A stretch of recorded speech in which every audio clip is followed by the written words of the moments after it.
President Trump. You had someone try to burn down the mansion where the governor lives in Pennsylvania. You had those state lawmakers attacked in Minnesota. You had 2 Israeli embassy staff members murdered in the city here.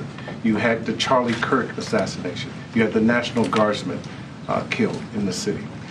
Can you, each of you, describe the current threat environment and what DOJ's stance is about it? Well, you just described the current threat environment pretty accurately, which is that the political violence and rhetoric has got to stop.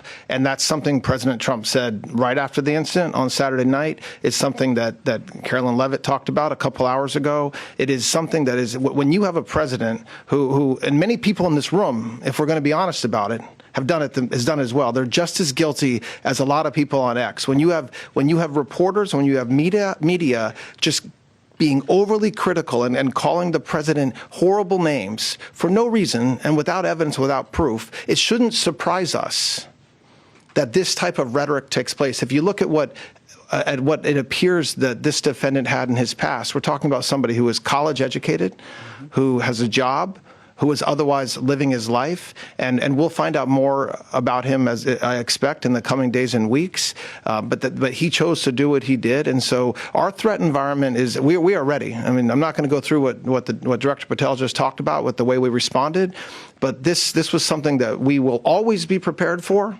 and it's sad that it has to happen, but it's not a new thing, unfortunately. On the